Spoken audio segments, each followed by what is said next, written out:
So this evening I want to introduce you all to a little puzzle.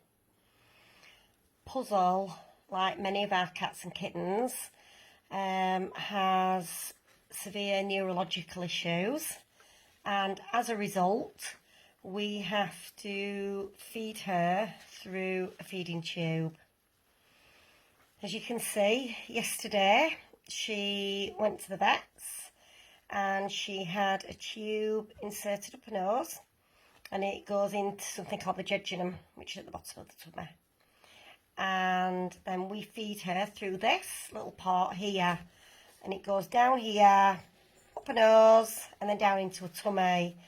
And this provides essential nutrition that little Puzzle needs. Because Puzzle's quite a little wobbly kitten, really important that we don't let her go. She usually has a collar on her head, but we always take it off at meal times, allow her to use a litter tray, and then pop a collar back on. Her best friend is ER, and she cuddles up with ER, as you can see in the photo. So we're just going to give Puzzle a little bite to eat now. Sweetheart. So we have to do this very, very slowly. When we pop it in, she sort of feels a sensation up her nose, which makes her sneeze. This is really common, and it's something I also understand. And it can be quite an irritant as it goes through. It's quite cold, and sort of makes it a little bit itchy. And they also somehow sort of taste it in the back of the throat, even though it's in a tube, which is why she's licking. So we give her lots of tickles while we're doing it. As you can see, we're doing it really slowly.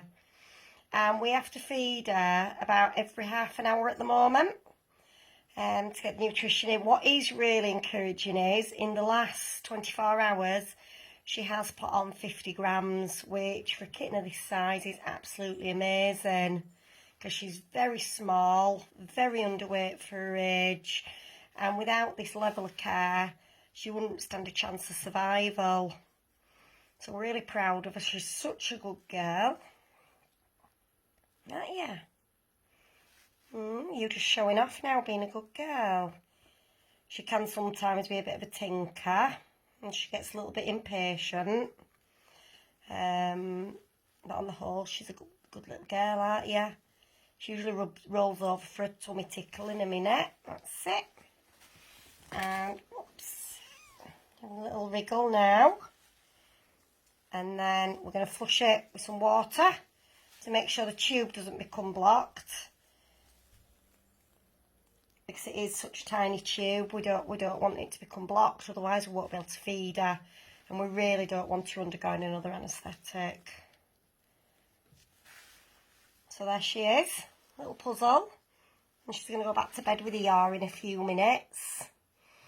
We'll pop her collar back on, and we'll settle her back into bed for another half hour or so. You can have a tummy tickle. No. Oh, you little monkey, aren't you?